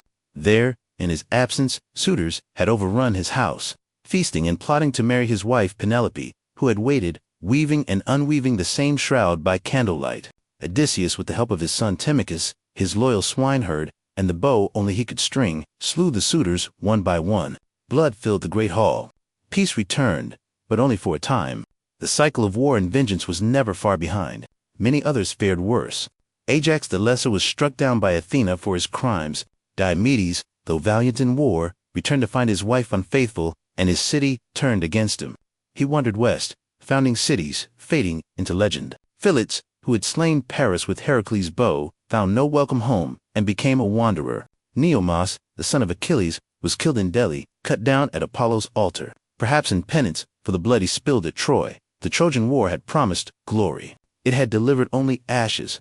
The heroes who had once stood shoulder beneath the walls of Ilium returned to broken homes, bitter wives, hostile gods, and the hollow echo of songs that no longer matched the truth. In the end, there were no victors, only survivors. Before the walls of Troy ever stood, before heroes raised shields or ships touched the wine-dark sea, there was a deeper current of power. Older than man, older even than war, the rule of the gods. Their stories are often whispered beneath the tales of mortals. But it was the Olympians who wove the very fabric of fate, and it was not always they who ruled. Before Olympus, there was chaos. And after chaos came Gaia, Uranus, Cronus, and the slow, violent birth of divine order. The age of the Titans had ended with fire and thunder. Zeus, youngest of Cronus' children, had risen against his father, freed his siblings from the belly of the sky god, and cast the Titans into the black pit of Tartarus. In their place rose the Olympians, 12 in number, though their names and thrones shifted with time. Zeus, Hera, Poseidon, Dieta, Hestia, Athena, Apollo, Artemis, Ares, Aphrodite, Hystas, and Hermes. Upon Mount Olympus, they built a new order, not kinder than the one before, but shrewder, more complex and far more entangled with the fates of mortals. Zeus ruled from his golden throne, the thunderbolt always within reach, his voice lower among gods and men. But his rule was not born solely from strength. He was a king who understood alliances, who rewarded loyalty and punished betrayal. He divided the world among his brothers, the sky for himself, the sea to Poseidon, and the underworld to Hades, Earth, and Olympus. They shared an uneasy balance. Around him, the new pantheon took shape. Hera, his sister and queen, reigned as goddess of marriage and childbirth, though her days were spent in fury and suspicion, for Zeus was never faithful. His liaisons were countless with goddesses, nymphs, and mortal women alike, each union producing children who would rattle the world. Heracles, Perseus, Helen, Minos, and many more. Hera, ever watchful, punished his lovers and their offspring with wrath, both cold and enduring. Beside them stood Athena, born not from a womb, but from Zeus's own skull, fully formed and armored, the goddess of wisdom and warcraft. She favored mortals who used cleverness over brute force, Odysseus above all, and guided cities like Athens to flourish under law and reason. Unlike Ares, who delighted in slaughter, Athena's warfare was disciplined and precise. Her presence marked the Olympian era as one of intellect as much as strength. Apollo and Artemis, twin children of Leto, brought light and shadow in equal measure. Apollo, golden-haired and radiant, ruled over prophecy, music, and healing. He claimed the oracle at Delphi, speaking in riddles through the Pythia, shaping kings and battles with a few cryptic words. Yet he could also bring plague as he did upon the Aeneas at Troy. Artemis, his sister, roamed the forests untouched by men, a huntress and protector of wild things. She asked no permission and gave no forgiveness to those who trespassed her sacred groves. Dido, goddess of the harvest, kept the earth fertile, except when her daughter Persephone was taken by Hades. In her grief, Dido let the crops wither, and from her sorrow the seasons were born. Her myth echoed through every field, every cold winter and warm spring, a cycle of mourning and return. Aphrodite, said by some to have risen from the sea foam where Uranus's severed flesh fell, ruled love and desire. Her beauty stirred both gods and mortals to madness. She bound men's hearts to ruin and pleasure alike. In the halls of Olympus, she was married to Hephaestus, the lame smith god, but gave her heart and body to Ari, the god of war. Together, they embodied the chaos of passion and conflict. Hermes, Quix, son of Zeus, moved between worlds as messenger, thief, and guide of souls. He was the god of boundaries, both keeper and breaker of them. No door was closed to Hermes. He walked freely from Olympus to Hades, from feast to battlefield, a smile always playing on his lips. This new pantheon did not rule in silence. The Olympians were not distant creators. They were imminent, meddling, playing favorites, waging subtle wars through the hands of mortals. Unlike the Titans, who embodied elemental force, the Olympians were reflections of human nature elevated to divine scale. Their loves were messy, their grudges eternal, their pride vast. They helped and hindered as whim dictated. Cities were founded in their honor. Sacrifices were burned for their favor. Oracles spoke their will, and every home kept a flame for Hestia, goddess of the hearth, who asked for little and gave peace in return. Yet beneath all their grandeur lay a constant truth. Their power, though vast, was not absolute. They could be bound by oaths, tricked by mortals, and undone by time. Even Zeus, in his glory, was haunted by the same fear that doomed his father, that one day a child of his would rise to overthrow him. His union with Thetis was abandoned for this reason. She was wed instead to immortal Peleus, so that Achilles, her son, would die young and not ascend. In this, the Olympians were no different from men. They feared loss, clung to thrones, and fought to keep their order intact. But for a time, they ruled. Their names etched into every marble temple, their deeds sung in every song, their symbols carved into shields and coins. The age of heroes had passed, but the gods still held dominion over the world of men. And yet from distant lands and whispered prophecies came the faintest echo of change. New gods stirred beyond the horizon. The temples would not stay full forever, but Olympus for now still stood. The Olympians were mighty, but they were not unchallenged. Even as temples to Zeus reached toward the sky, and Athena's wisdom lit the minds of city-states, darker gods walked the earth. Gods of wine and madness, of death and rebirth, of things not carved into public altars but whispered in secret groves and torchlit caves. Chief among them was Dionysus, the last to take his seat on Olympus, and the only one who truly stood between the divine and the wild. Dionysus was no ordinary god. His birth alone defied the laws of nature and propriety. He was a son of Zeus and Seal, a mortal princess of Thebes. When Semele, tricked by Haya, demanded Zeus reveal his true divine form, she was consumed by his thunderous radiance. Yet from her ashes, Zeus plucked the unborn child and sewed him into his own thigh. Months later, Dionysus was born again. Twice born, they would call him, and from the moment of his second birth, his path was unlike any other Olympian's. He was raised not on Olympus, but in far corners of the world, among nymphs in Nyssa, in the caves of India, in the company of Satis and Maya. He wandered, not ruling from a throne, but roaming with flute and vine, his train of revelers trailing behind in ecstatic dance. Where he walked, vineyards bloomed and reason faltered. He was not merely the god of wine, but of alteration, of the thin sacred line between civilization and chaos, between ecstasy and insanity. He inspired joy, yes, but also frenzy. And in frenzy, men and women alike might forget who they were. His arrival in Greece was not without resistance. Cities mocked his rites. Kings barred his worship. One by one, he punished them. In Thebes, his mother's homeland, the young god returned, disguised, his followers stirring unrest with drums and cries. Pantheus, the rigid king, tried to suppress the madness, He arrested Dionys, scoffed at the wild rites, and sought to spy on the women of the hills. But the god lured him into the woods, dressed as a woman, and there, in a trance of divine madness, his own mother Agave led the Maynards in tearing him limb from limb. Only when she returned to the city with her son's head on a thyrsus did the spell break, and the lesson settled like a shadow over all thieves. Dionys was the god of theater as well as intoxication, of masks, and performance of truths hidden within lies.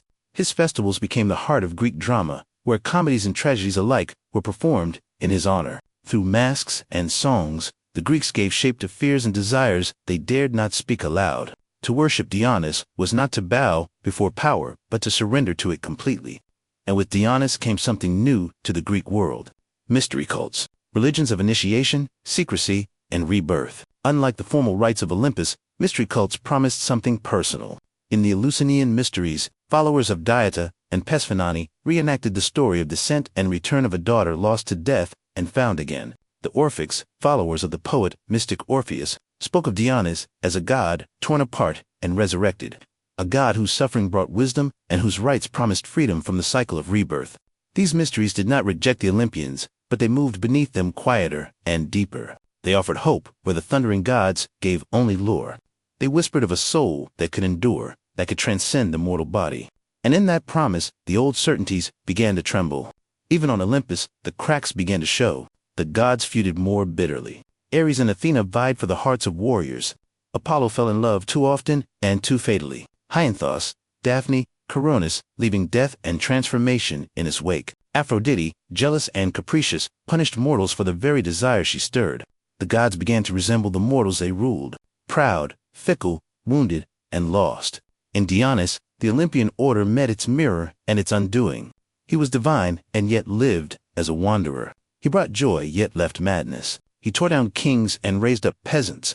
And most importantly, he changed the nature of divinity itself. The gods were no longer aloof and eternal.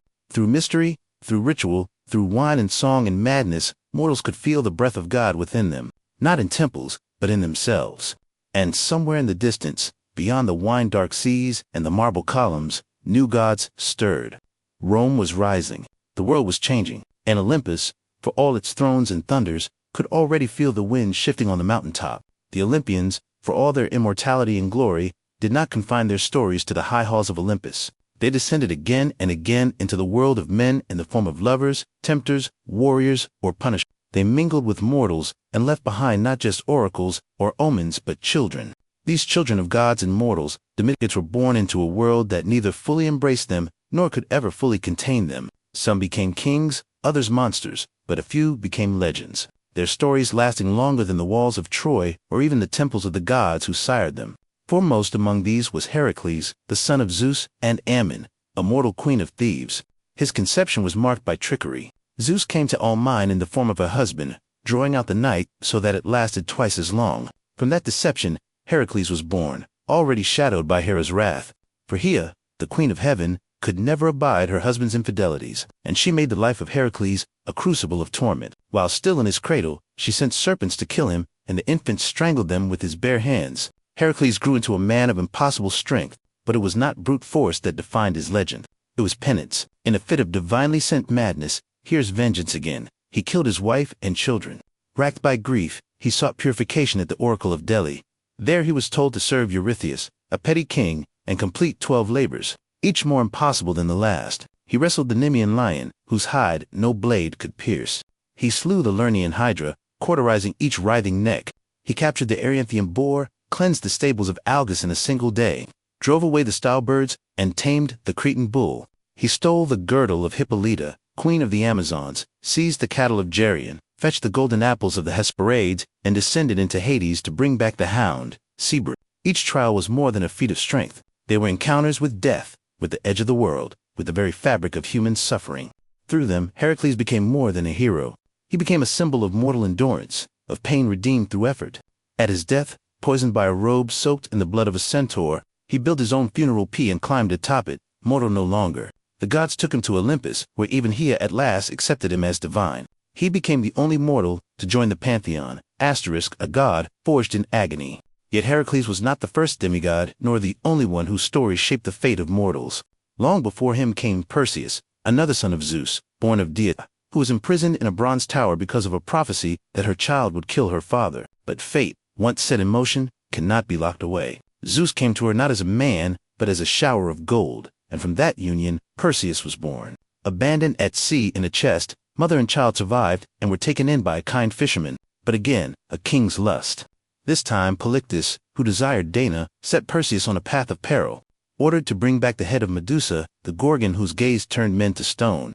Perseus embarked on his quest armed by the gods. Hermes gave him a sword, Athena, a polished shield. He stole the Eye of the Grey, the old Grey sisters, who shared one vision among them, and learned the Gorgon's location. With Athena's guidance, he approached as Medusa slept, using the mirror of his shield to strike without looking, and severed her head. From her neck sprang Pegasus, the winged horse, and Chrysa, a warrior of gold. Perseus escaped with their help, and on his return journey, rescued Andromeda from a sea monster, married her, and founded dynasties. His lineage would carry on to Heracles, linking their stories by blood and fate. There were others, Theseus, son of Poseidon, or Aegus, depending on the telling, who slew the Minotaur in the labyrinth of Caucasus, bringing Athens into its first taste of empire. Bellerophon, rider of Pegasus, who killed the Chimera, but flew too high and fell. Atalanta, raised by bears and swift as the wind. Asterisk, sometimes said to be the daughter of Artemis herself, who raced suitors and killed bow, but was undone by love and distraction. The demigods were never allowed peace.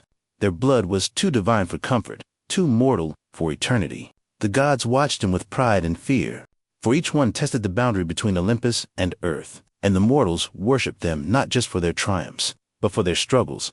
Asterisk, they suffered, bled, and sometimes died. But in doing so, they became immortal in a way the gods never could, through story. As the memory of Troy faded, as cities rose and fell, the tales of these children endured. They filled amphi and temple friezes, echoed in poems and plays. And though the gods remained on Olympus, distant and growing more silent, it was in the lives of their mortal-born children that humanity found its mirrors, flawed, courageous, doomed, and glorious. In the world of Greek myth, power did not rest solely in the hands of gods or heroes.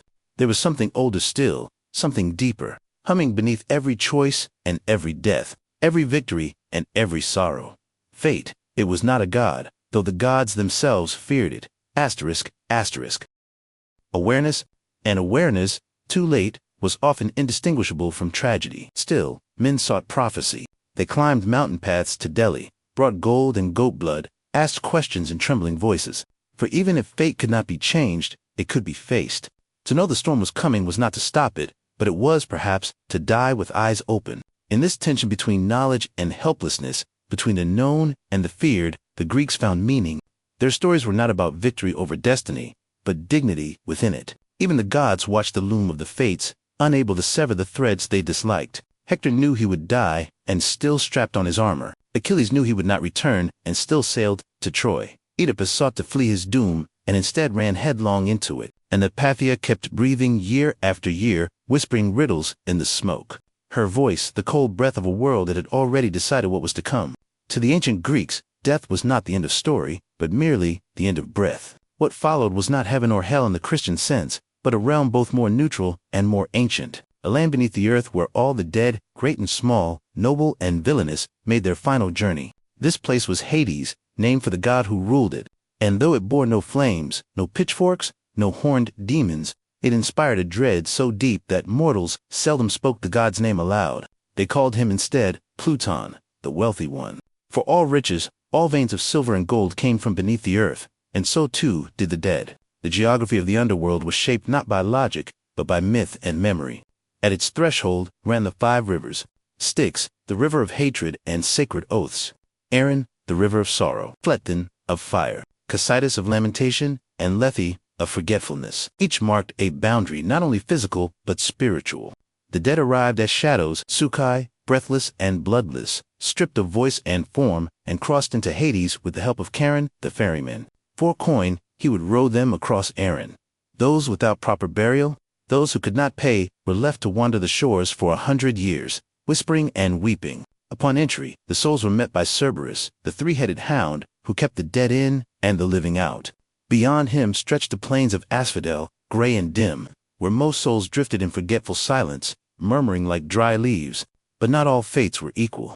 The underworld had its judges, Minos, Rhadamanthus, and Iacchus, who weighed each soul. The truly wicked were cast into Tartarus, a chasm of torment deeper than even the Titan's prison, where oathbreakers, murderers, and traitors suffered torments crafted to mirror their crimes. Sisyphus rolled his stone. Tantalus thirsted forever beside unreachable water, and Ixion spun upon his fiery wheel. The rare few deemed worthy of reward passed to the Elysian fields, a paradise of soft winds, green meadows, and perpetual spring. There, heroes might linger in comfort, their memories intact, their deeds honored. Still fewer souls might choose to be reborn, passing through the river, leafy to forget their past lives, beginning the cycle anew. In later mystery religions, a soul might even hope to escape the wheel entirely and ascend to the stars.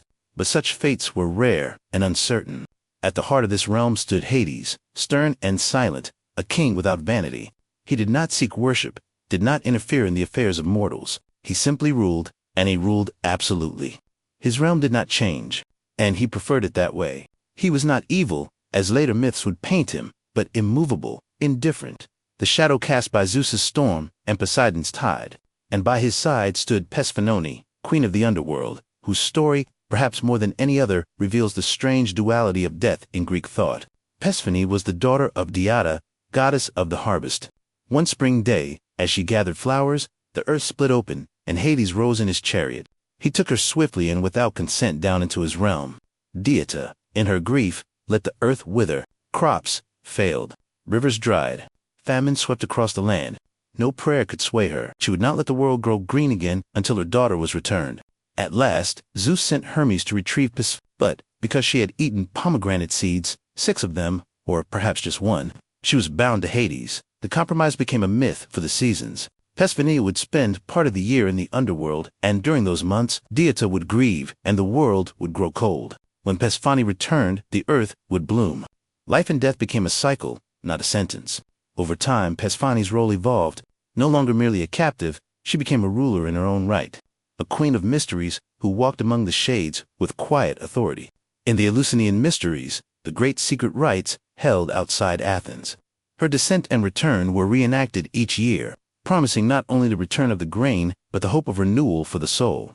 The underworld was not entirely sealed.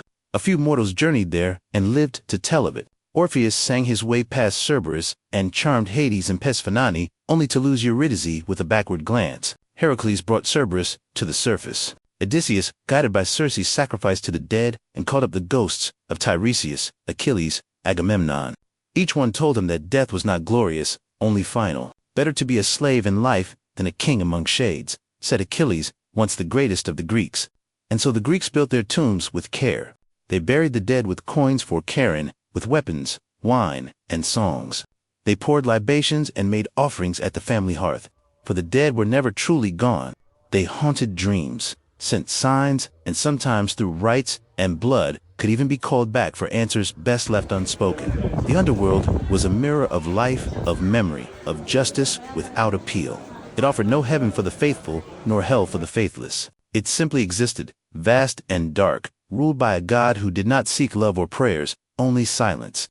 In that stillness, the Greeks saw the shape of eternity, and in the stories they told of Hades and Persephone, of shadows and judgment, of rivers and thrones beneath the earth. They gave death its place in the order of the cosmos, not as a punishment, but as a passage. Even the gods are not immortal, not in memory, not in power, and not in reverence. There comes a moment in every mythic cycle where the divine grows quiet, where once vivid figures fade from the edges of men's dreams, and thrones once built in thunder are worn smooth by time. For the gods of Olympus, that slow retreat began not with war or prophecy, but with Rome, and with a world that had grown restless under the weight of old stories. The Romans did not destroy the Greek gods. They adopted them, gave them new names, folded their myths into Roman values and Roman conquest. Zeus became Jupiter, Gaia became Juno, Poseidon became Neptune, and so on. An act of transformation as calculated as it was reverent.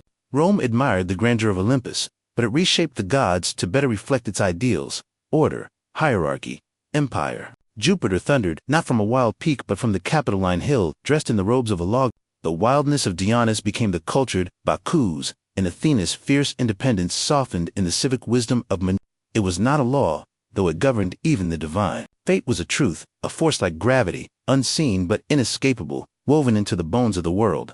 The Greeks called it Moira, and sometimes she had faces, the Moira or Fates.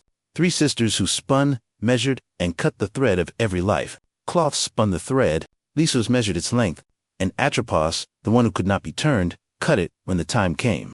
Even Zeus, king of Olympus, was bound by their decisions. He might thunder and plead, but if Atropos raised her shears, no power in heaven or earth could stay her hand. And so, if fate ruled all, what hope had man? The answer lay in omens and oracles, the strange, subtle language of the gods, and the signs sent to those who dared to read them. The Greeks did not believe they could change their fates, but they believed they might understand them. To see the future was to brace oneself against it, to try, perhaps vainly, to prepare the soul. The most famous oracle in all of Greece was at Delhi, where Apollo spoke through the Pythia, a woman seated upon a tripod over a steaming chasm in the temple's stone floor. She inhaled vapors, slipped into trance, and delivered the words of the god in riddles and fragments. Kings, generals, and common men came to her, some to seek glory, others merely survival. But her words were never straightforward. Apollo did not deal in certainties. A prophecy like a blade could cut both ways. So many stories twisted around her cryptic pronouncements. Chryses, king of Lydia, asked the oracle if he should wage war on the Persians. She told him that if he crossed the river, he would destroy a great empire. He did not realize the empire would be his own. Oedipus too was told he would kill his father and marry his mother. His parents tried to thwart the prophecy by abandoning him. He in turn fled his supposed home to avoid fulfilling it, only to walk straight into its jaws. The oracle, as always, had been correct. It was men's misinterpretation that doomed them. There were other oracles too. At Dodona, where the rustling of sacred oaks revealed the will of Zeus.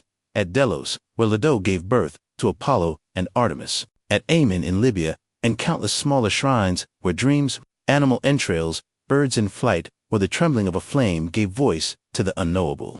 In war, omens were sought before every battle. A flash of lightning, a flight of crows, a sneeze at the wrong moment. These were not trifles. They were warnings, communications from the divine. A general who ignored them risked not only defeat, but cosmic punishment. Sacrifices were made before sea voyages, births, weddings. The entrails of goats and the livers of oxmen were studied by seers who divined the will of the gods in dark, wet patterns of muscle and blood. The art of reading omens became its own power. Seers like Calchas, who guided the Greeks at Troy, or Tiresias, the blind prophet of Thebes, held influence equal to kings. Tiresias in particular, touched by both male and female life, was said to have lived 7 generations. His wisdom unrivaled, his visions sometimes a curse to those who asked for them. But oracles and omens were not mere superstitions. They represented something deeper, the Greek understanding that mortals were not in control. No matter how mighty the hero, how noble the bloodline, how loyal the heart, the wheel of fate turned ever on. And in that turning, all must one day be broken. The gift of prophecy was not power. It was in literature the myths lived on. Ovid in his Metamorphoses retold the old tales in golden Latin, often with irony, always with poetic grace. Virgil in the Aeneid made the gods instruments of fate, pulling strings behind Rome's founding. But something had shifted in Homer. The gods strode the battlefield, naked in their passions, visible in the dust and blood. In Roman myth, they had become symbolic, distant, politicized. They no longer intervened as freely. They had become themes, more than presences. And as the empire expanded, so too did its encounters with new gods and ideas.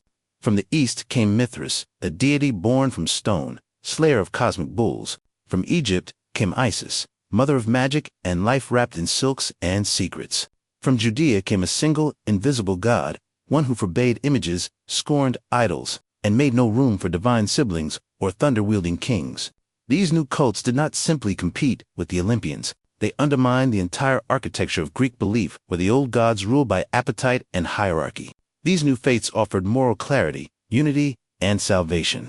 At the same time, philosophy began to erode the mythic world from within. Thinkers like Xenophon had long mocked the idea of gods, shaped in the image of men, arguing that if oxen had gods, they too would look boyn.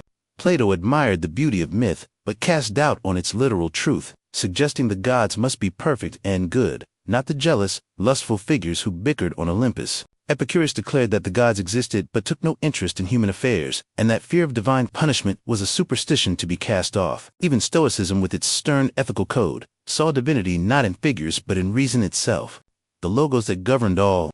By the time the imperial cult arose, when emperors were declared divine and altars were built to mortal men, the line between myth and politics had frayed entirely. The gods of old became symbols. Their temples kept more for tradition than belief. Farmers still left offerings to Dita, and sailors still prayed to Poseidon. But fewer truly believed the gods walked among them. The flame on Olympus had not yet gone out, but it flickered low. And then came the final blow, not from a rival cult, but from a revolution of faith. Christianity, once a fringe sect of persecuted believers, began to spread across the empire, carried not by sword, but by word. Its God was unseen, singular, and omnipotent. Its stories were not of lovers and vengeance, but of sin and salvation. In time, its temples replaced the old ones. Its hymns drowned out the liars. Its priests denounced the Olympians as demons or fictions.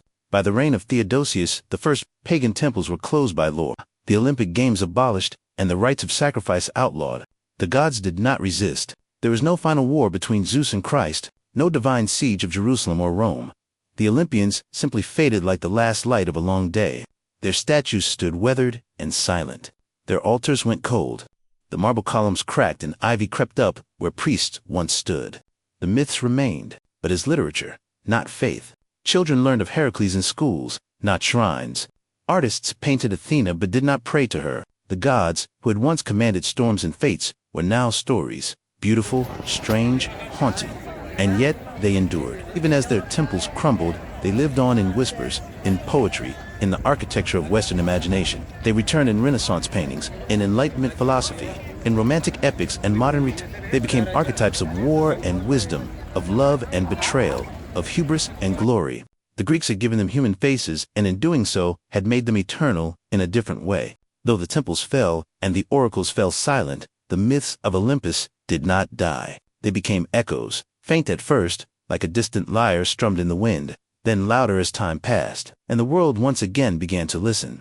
For myths, unlike kingdoms, are not bound by stone and sword. They endure in the realm of imagination, and there the gods have always found a way to return. During the long centuries of Christian dominance in Europe, the gods were not worshipped, but neither were they forgotten.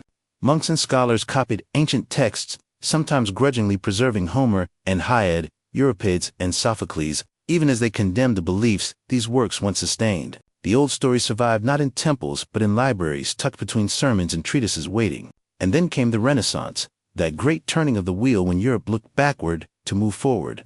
In the courts of Florence, in the chapels of Rome, in the minds of thinkers like Petrarch and Erasmus, the gods rose again, not as deities, but as symbols of human nature.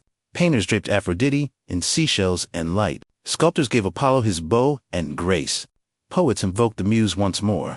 Myth was reborn in marble and canvas, not altar and incense. The gods no longer ruled the sky, but they reigned in art. In the age of enlightenment, reason challenged superstition, and yet the myths endured. They were studied, translated, dissected. To Voltaire, they were to Goethe, they were mirrors of the soul. Romanticism followed, and with it, a return to the emotional, the tragic, the sublime. Writers looked to Oedipus and Antigone, to Orpheus and Eurydice, and found in them eternal questions. What is fate? What is love? What does it mean to be human? Then came the modern age. Myth was no longer confined to classical study. It appeared in literature, cinema, psychology, even comics. Carl Jung saw the gods as archetypes within the human mind, eternally James Joyce wove them into Dublin streets. Rick Riordan reimagined them for schoolchildren in Manhattan. In Marvel and DC, the gods walked again, not in robes and sandals, but in armor and spandex. And always in the background, there remained the old tales unchanged. Odysseus still sailed, Heracles still labored, Persephone still rose each spring. They were not forgotten. They were simply translated generation to generation into new forms, new tongues, new dreams. Because myth is not fixed. It is living memory shaped by those who carry it. What the Greeks gave us was not just a pantheon, but a framework, a way to explain the world, to wrestle with death, to honor beauty, to understand the self. Their gods were flawed, yes, but gloriously so. In them, we saw not perfection, but potential, the agony of choice, the thrill of risk, the pain of hubris, the comfort of ritual. They told us what we might become and what we must fear. Even now, in a world of science and silence, the myths still murmur. You hear them in stories of chosen heroes, in fallen stars, in the slow turn of the seasons. A girl descends and spring waits. A king defies prophecy and loses everything. A mother grieves the son. The faces change, but the truths do not. The gods may have left Olympus, but they never truly left us. They walk quietly now, in books, in songs, in dreams, and memories, in every tale that dares to reach beyond the mortal veil. They are not dead. They have simply moved. And now, the story ends. The winds on Mount Olympus are cold. The torches in Delia are ash. But the myths remain. Good night.